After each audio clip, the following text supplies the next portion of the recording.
नमस्कार छात्रों, आज हम लोग बात करते हैं कबीर के संदर्भ में।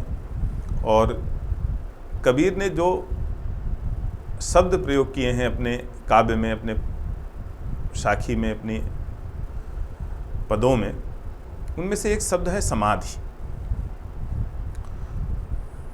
समाधि शब्द योग साधना से लिया गया है।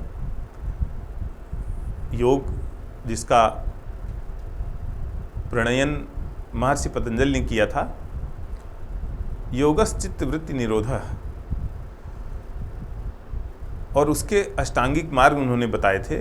यम, नियम, आसन, प्राणायाम, प्रत्याहार, धारणा, ध्यान और समाधि।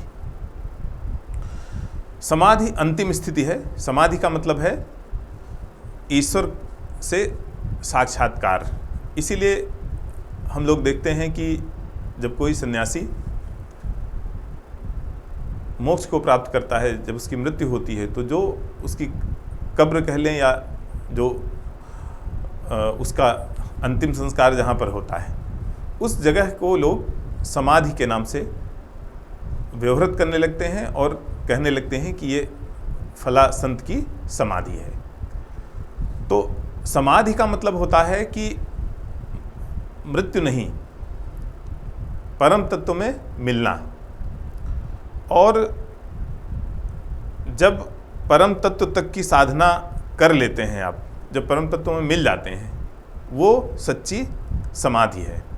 अब ये जो साधना है, धारणा ध्यान जो साधना है, जो ध्यान है, वो लंबी चलती है। जैसे एक वृक्ष पाया जाता है अमेरिका के जंगलों में, वो वृक्ष लगभग 4,000-4,500 वर्ष में तैयार होता है। अब आप समझ सकते हैं कि उसका फल जो प्राप्त करेगा, वो कम से कम जो मनुष्य का जीवन है, एक मनुष्य अपने जीवन काल में उस फल को प्राप्त नहीं कर सकता है। कई लोगों का जीवन, कई पीढ़ियां जब गुजरती हैं, तब वो फल प्राप्त होता है। वैसे ही साधना है।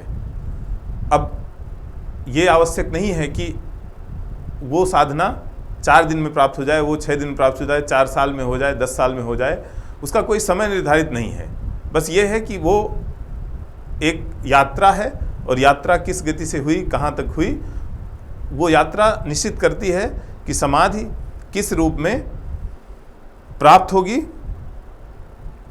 और जब उस साधना में गहराई आती जाती है, तभी समाधि की प्राप्ति होती है।